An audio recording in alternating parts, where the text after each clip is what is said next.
इसी जम्मू कश्मीर में धारा 370 को समाप्त करने के लिए सबसे पहला बलिदान देने का काम डॉक्टर श्यामा प्रसाद मुखर्जी ने किया और प्रेमनाथ जी की अगुवाई में यहां पर एक आंदोलन चला जिसने कुछ और सोचकर बैठी हुई सरकार को झंझोड़ कर रख दिया कि उनकी हिम्मत न चली जो मन में थे वो करने की। और आज ईश्वर कृपा देखिए, मोदी जी ने 370 और 35 को समाप्त कर हमेशा के लिए जम्मू कश्मीर को भारत के साथ जोड़ने का काम किया है। ये दोनों महान विभूतियों ने जिस आंदोलन का नेतृत्व किया था वो आंदोलन को लॉजिकल एंड तक ले जाने का काम देश के सम्माननीय प्रधानमंत्री, हम सब के नेता आदरणीय नरेंद्र भाई ने किया है। ये तो जम्मू कश्मीर हमेशा से विकास से महरूम रहा। मैं तो थोड़ा स्पष्ट बोलने का आदी हूं, पत्रकार टिप्पणी भी करते हैं कि मैं सरकारी कार्यक्रम में राजनीतिक बात करता हूं, मगर मैं राजनीतिक बात नहीं करता, मैं जम्मू कश्मीर की बात करता हूं कि 3 परिवारों के शासन ने जम्मू कश्मीर को देश के बाकी के राज्यों से हजारों किलोमीटर पीछे विकास के मामले में छोड़ दिया था। और ये जो हजारों किलोमीटर पीछे छूटा हुआ जम्मू कश्मीर था, उसको 2014 के बाद नरेंद्र मोदी जी ने आज लगभग सबके बराबर लाने का काम किया है। ये मैं मानता हूं जम्मू कश्मीर के लिए बहुत बड़ी उपलब्धि। 42,000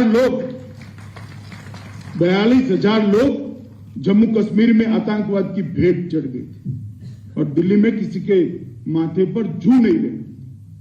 मामला यहां तक पहुंच गया कि 2-5 लोग गोली से मर जाते थे, अखबार न्यूज नहीं छापता था क्योंकि उनको लगा है तो होना ही है जम्मू कश्मीर।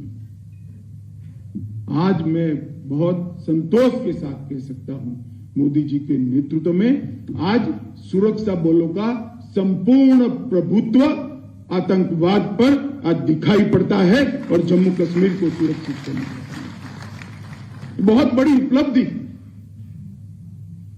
जिस राज्य में शांति नहीं होती, जिस राज्य में सलामती नहीं होती, वहां कौन इन्वेस्टमेंट करेगा, वहां कैसे उद्योग लगेंगे, वहां कैसे टूरिस्ट आएंगे, वहां स्कूलें कैसे चलेंगी। 1 महीने में 200 दिन तक कर्फ्यू रहते थे, 100 हड़तालों का ऐलान होता था। हमारे देश से हड़ताल नहीं ऐलान होता था, किसी और देश से होता था। यहां इसका पालन करने वाले बैठे, उनका महिमा मंडन करने वाली सरकारें थी। आज मैं आप सबके सामने बड़े संतोष के साथ कहता हूं, न हड़ताल देने की हिम्मत है, न पालन करने वालों का महिमा मंडन है। ये परिस्थिति में जो बदलाव है वो बदलाव नरेंद्र मोदी का मक्कम और मजबूत नेतृत्व के कारण हुआ है मित्रों, और उसी के कारण जम्मू कश्मीर के विकास की एक नींव डालने का काम यहां पर हुआ है। आज के कार्यक्रम का ही उदाहरण लीजिए, 263 परियोजनाएं और करीब 2000 करोड़ की परियोजना। कल मैं कश्मीर जाऊंगा, घाटी में जाऊंगा, वहां पर भी करीब इतने रुपयों की परियोजना का या तो लोकार्पण है या भूमि पूजन। पहले जमाने में 1 साल का बजट नहीं होता था, यहां हर महीने का कार्यक्रम इतने हजारों करोड़ का होगा। ये जो अंतर है वो अंतर यहां शांति प्रस्तापित हुई, यहां भारत के साथ जो जुड़ाव का कोई कंफ्यूजन अब नहीं रहा है, इसके कारण ये अंतर आया है। मैं आज जो लोग संसद के अंदर जब धारा 370 का मैं बिल लेकर गया, भाषण कर रहे थे इससे क्या होने वाला है, मैं उनको कहने आया हूं 27 लाख लोगों को 5 लाख तक का स्वास्थ्य का पूरा खर्चा आज माफ हो गया है ये धारा 370 के। दलितों को, आदिवासियों को, महिलाओं को उनके अधिकार मिले और 58% स्कूलें और आंगनवाड़ी तो सबकी सब मगर 58% घरों में नल से जल पहुंचाने का काम ये पहाड़ी क्षेत्र में भी जम्मू कश्मीर में समाप्त हो गया। और हमें भरोसा है, अभी कहा एलजी साहब ने, इसको 100% जल्दी ही कर दे। और मित्रों, ये कल्पना नहीं कर सकते थे कि जम्मू कश्मीर में सर्दी में लाइट बंद न हो। आज जम्मू कश्मीर ने 2 सर्दियां देख ली है जहां 24 घंटा लाइट आप लोगों के घर में है। बहुत बड़ा परिवर्तन है। और मैं इसलिए कह रहा हूं कि डेमोक्रेसी, ये परिवर्तन का स्वागत जब जनता करती है तभी डेमोक्रेसी मजबूत है। जिन 3 परिवारों ने जम्मू कश्मीर के अंदर आतंकवाद, पिछड़ापन और जम्मू कश्मीर के अंदर विकास की जगह अलगाववाद की राजनीति के पौधे को जल डालने का काम किया है, ये 3 परिवारों को पहचानने की जरूरत है। जम्मू ने भी पहचानना चाहिए, घाटी के लोगों ने भी पहचानना चाहिए। आज सबको मैं पूछना चाहता हूं, मन से बताना, मैं देश का गृह मंत्री हूं, आपके सामने खड़ा हूं इसलिए नहीं। पहले आए दिन पत्थरबाजी की घटनाएं होती थी, अखबार वालों ने छापना भी छोड़ दिया था। अब दिखाई पड़ता है कुछ? जरा जोर से तो बोलो, क्यों भाई, अब क्यों नहीं होता है?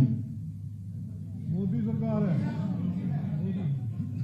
करवाने वाले ही वहां बैठे थे, वो चले गए, रोकने वाले अब बैठे हैं, इसलिए नहीं। ये परिवर्तन को समझना पड़ेगा।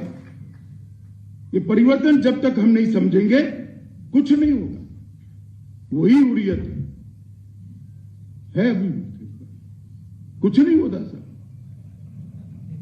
ना जुलूस निकल रहे हैं, ना पत्थरबाजी हो रही है, क्योंकि कठोरता के साथ विकास के रास्ते पर नरेंद्र मोदी सरकार आगे जा रही है। हमने सुरक्षा के लिए उच्च सुरक्षा की जेल का निर्माण भी शुरू किया है। आतंकवाद के महिमा मंडन करने वाली पूरी चेन को कठोरता के साथ सब समाप्त करने का काम किया है। और आतंकवाद के पर 0 टॉलरेंस की हमने नीति चुन चुनकर आतंकवाद के समर्थक जो प्रशासन में बैठे थे उनको भी आइडेंटिफाई कर निकालने का काम किया। आज हमारी पुलिस को किसी को पूछना नहीं है कि दहशतगर्द है तो क्या करें। पुलिस को सब प्रकार की छूट है। सरेंडर होता है, माइक में बोलते हैं, सरेंडर होता है तो पकड़कर जेल में डालते हैं, गोली चलाते तो पुलिस भी गोली चलाती है। किसी को पूछने नहीं जाना है। और क्यों पूछना चाहिए? दहशतगर्द के लिए जवाब जैसा उसका सवाल है ऐसा ही होना चाहिए। और जम्मू कश्मीर प्रशासन ने एक भी एनकाउंटर ऐसा नहीं है जहां पर पहले उनको सरेंडर करने का मौका नहीं, माइक पर बोलकर उनको सरेंडर करने का मौका देते हैं। मगर जब सामने से गोली आती है तो प्रशासन क्या कर सकता है, पुलिस क्या कर सकती है, सुरक्षा बल क्या कर सकते हैं? कुछ नहीं कर सकते, गोली ही चलानी पड़ती है। और जो सरेंडर होते हैं वो आज भी कानून की परिधि में अपना केस लड़ रहे हैं, प्रशासन भी लड़ रहा है। मित्रों, आतंकवादी घटनाओं में लगभग 54% की कमी आई है। सुरक्षा बलों की मृत्यु में 84% की कमी आई है। और रिक्रूटमेंट के अंदर लगभग 22% की कमी आई है। ये आंकड़े मैं इसलिए कह रहा हूं कि हमारा हिसाब मांगते हैं, छुटपुट बयान कर चले जाते हैं, कहीं ना कहीं इंग्लैंड चले जाते हैं, फ्रांस चले जाते हैं, स्विट्जरलैंड चले जाते हैं। गर्मी उनको राज नहीं आती। अब हमारा तो वहां घर ही नहीं है, हम क्या करें? जिनका घर है वो चले जाते हैं। मगर मैं जवाब देने आया हूं कि भला ये पहले क्यों नहीं होता, अब क्यों हो रहा है? इसका जवाब आपने देना चाहिए। तो पथराव की घटना में बहुत बड़ा बदलाव आया है। मोदी जी ने युवाओं के हाथ में पत्थर और AK-47 की जगह कंप्यूटर और रोजगार देकर कश्मीर के युवाओं को आगे बढ़ाया।